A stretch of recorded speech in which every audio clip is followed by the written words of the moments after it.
Number 8. Montparnasse derailment. On October 22, 1895, the Granville-Paris Express sped straight through the buffer stop at the Gare Montparnasse terminal. The train driver was running 7 minutes behind schedule and was trying to make up for lost time, but he came into the station way too fast. They attempted to pull the train's air brake, but it was ineffective, and the locomotive ended up crashing through the station wall. At about 25 miles an hour, the train, 3 baggage cars, the coal car, and 10 passenger carriages barreled into the building. The station's concrete embankment and wooden buffers were completely destroyed in the process. But the train didn't just stop once it hit the thick wall. It kept going right off the balcony.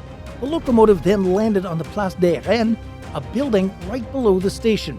As crazy as it sounds, the accident only had one fatality, a newspaper seller named Marie-Augustine Aguilar. Although only one person met their end, there were others who were injured during the chaos, including Victor Garnier and Guillaume Pellerin, who were both thrown out of the train during the initial crash. And while the casualty numbers were low, the property damage was massive. The train's passenger carriages were largely undamaged though, and were removed easily afterward. But it took an entire 48 hours before the investigation and the legal process let the railway start removing the train and coal car. An initial attempt of using 14 horses was deployed to try to move the locomotive, but it was fruitless. So instead, they used a 250-ton winch run by 10 men to lower the train slowly to the ground. They then used the same device to lift the coal car back up into the station. But before the wreckage was cleared, it stayed outside the Gare Montparnasse terminal for multiple days. During that time, a handful of photographs of the crash site were taken. One image was taken by Studio Levy and Sons, which has since been deemed the most famous picture in all of transportation history. Number 7. The worst time to be alive. Watching an eclipse in person can be an exciting experience, but what if the world went dark for several days? Imagine the chaos that would happen. But let's take it a step further and wonder what it would be like to live in darkness for an entire year. It sounds like a wild concept, but this really happened to living in 536 AD, although it was for 18 months, not just 12. Across the Middle East, Europe, and parts of Asia, a mysterious fog rolled in one day, completely blocking out most of the sun. This caused temperatures to drop drastically and resulted in the decimation of crops, leaving thousands of people without sufficient food supplies. It was quite literally the Dark Age. For many years, researchers tried to understand what caused this unthinkable event, but it was just recently in 2018 that they were able to prove what made the sun go dark for over a year. As reported in the Antiquity Journal, a volcanic eruption that happened in Iceland during early 536 AD spread ash and debris across the northern hemisphere, creating the mysterious fog we mentioned earlier. This eruption was so massive that it altered global climate patterns and caused years' worth of famine. This period of starvation and cold caused economic stagnation in Europe, which only got worse in 541 AD with the first outbreak of the bubonic plague. According to History.com, between 1/3 and 1/2 of the Byzantine Empire's population was completely wiped out by the plague. Number 6. The Straw Hat Riots. In the early 1900s, the US was quite serious about clothing restrictions, but these days we have bigger problems to worry about. But if you happen to live during this time, you would have been subjected to harsh fashion laws. This may seem like a small issue, but it was a pretty hot topic back then. One event that happened back in 1922 was so groundbreaking that it now has a place in our history books. It's referred to as the Straw Hat Riots. If you thought wearing white clothing after Labor Day was looked down upon, just wait until you hear about the Straw Hat Riots. This event took place over the course of 8 days when men and boys fought each other on the streets of New York, resulting in injury, charges, and chaos. But you may be wondering, what were they fighting about? Well, in the early 1900s, Straw Hat season typically began on May 15th, which was Straw Hat Day, and it ended on the 15th of September, which was referred to at the time as Felt Hat Day. Wearing one of these hats out of season was considered to be an etiquette violation. Every year, there was an increase in newspaper advertising showing off the lowest prices or latest styles before each hat season. Many shops even stayed open late to accommodate the influx of shoppers. In mid-September, men would switch their hats to mark the last days of summer. It was even tradition on September 15th for stockbrokers to playfully smash their out-of-season hats on the floor of the stock market. But in 1921, the Pittsburgh Stock Exchange, for some reason, extended its straw hat season to last until October 1st. This ritual of destroying straw hats even evolved beyond Wall Street, and soon, men who dared to wear out-of-season hats were subject to ridicule or would get their hats taken right off their heads in an act of disapproval. In 1922, though, groups of teenagers started to harass straw hat-wearing men, stealing or smashing their hats in the process. But this harassment soon became violent, and instead of smashing hats, the rioters began smashing skulls in. These attacks went on for 8 days, with mobs of hundreds of people flooding into the streets with mayhem. Many men fought back against these rioters, and in the end, a lot of them received fines and were sentenced to time in jail. These days, it's hard to imagine why anyone would get so upset over hats, but the Straw Hat riots really happened, and now you'll never forget about them. Number 5. Goldfish swallowing. The US has always had bizarre trends that, for some reason or another, take the nation by storm. For example, not many years ago, a reported 7,000 children began eating Tide Pods, resulting in multiple deaths. But have you ever heard of the wild trend known as goldfish swallowing? This trend became popular around colleges in the early 1920s. The challenge consisted of swallowing a live goldfish in its entirety, which, honestly, isn't too hard to believe since kids were literally eating laundry pods within the last decade. Goldfish swallowing was picked up by young Americans after Lothrop Withington Jr. first performed the stunt. Lothrop was running for class president at a school in Massachusetts during a student election and had apparently told the student body that he was willing to do anything in order to win, mentioning that he swallowed a live goldfish once in the past. After being dared to perform the stunt again, this time egged on by his friends, he stood in front of the entire student body and swallowed another unfortunate fish. Afterward, the man brushed his teeth before washing the goldfish down with a meal of cooked fish and tartar sauce. This story was picked up by newspapers, and it spread across the nation like wildfire, even being mentioned in Time magazine. Soon, students across the states were swallowing goldfish in honor of Lothrop. There were even contests that were held to see who could swallow the most fish. Sounds like a choking hazard if you ask us.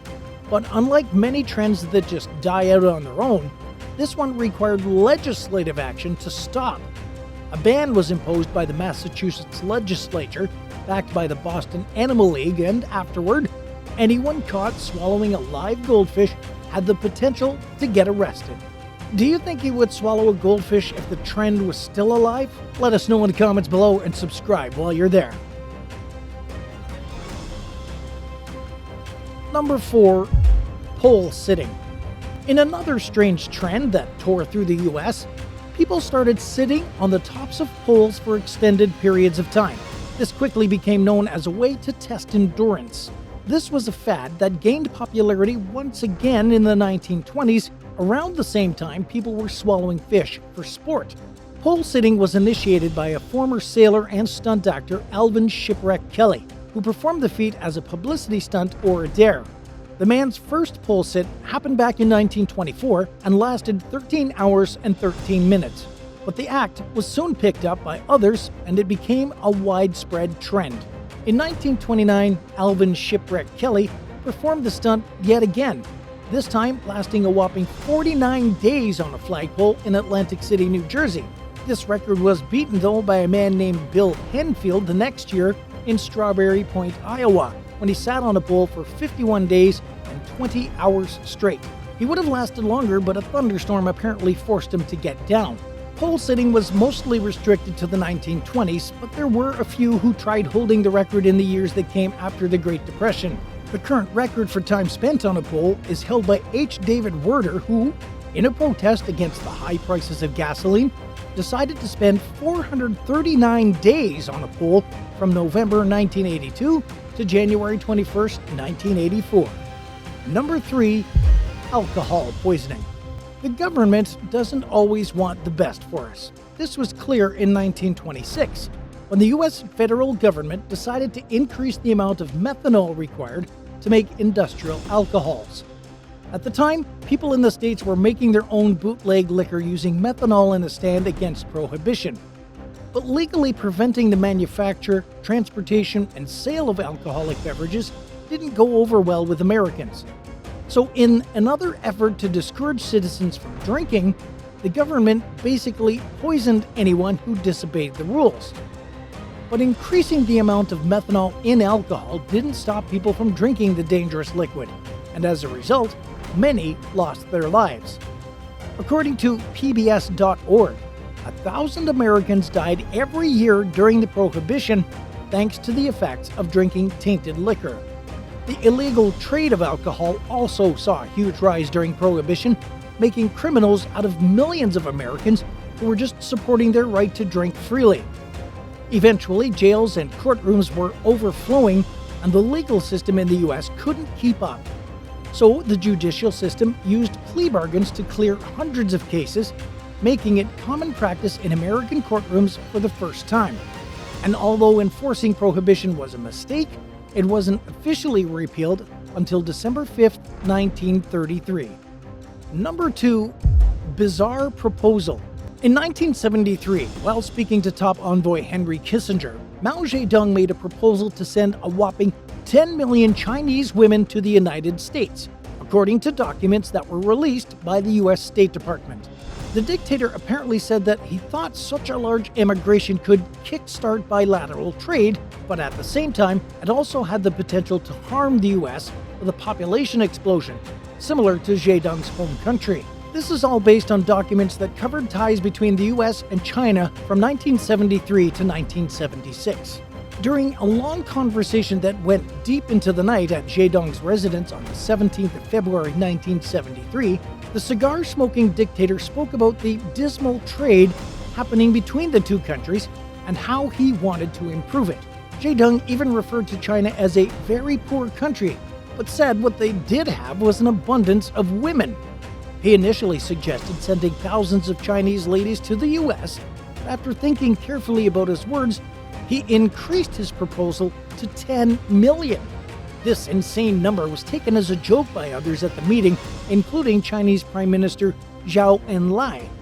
Kissinger, who at the time was serving as President Nixon's national security advisor, told Zedong that the U.S. had no tariffs or quotas for Chinese women, which was met by laughter from the group. Kissinger then tried to change the subject and highlighted the growing threat posed by superpowers like the Soviet Union, but Zedong quickly switched the conversation back to his country's surplus of women. Of course, Mao Zedong's proposition was never taken seriously, but this is definitely a wild story, one that many people have never heard of. And at number 1, Unsinkable Sam. Did you know that a cat served in World War II? Its name was Oscar, but he soon became known as Unsinkable Sam. The feline started out as a simple ship cat owned by a crewman who worked on a German battleship called the Bismarck. Oscar was on board the ship on May 18, 1941, when it set sail to carry out Operation Rheinübung, Bismarck's first and only mission. The ship was sunk, though, after engaging in a fierce naval battle on May 27, resulting in the deaths of almost 2,000 people. But miraculously, Oscar was discovered floating on a board in the water several hours later and was picked up by a British destroyer called the HMS Cossack. Oscar then stayed on the Cossack for the next couple of months as the vessel carried out convoy escort duties in the Atlantic Ocean and the Mediterranean Sea. But on October 27th, west of Gibraltar, Oscar's new ship sank too. An explosion that was brought on after the vessel was hit by a torpedo destroyed the vessel's forward section, killing 159 crew members. But again, by some grace of God, Oscar survived. The lucky feline was then rescued from the wreckage and brought to shore. After living through 2 shipwrecks, Oscar was nicknamed Unsinkable Sam, but his service didn't stop there. He went on to serve on the HMS Ark Royal and survived yet another disaster when the aircraft carrier was torpedoed and sank 30 miles off the coast of Gibraltar in 1941.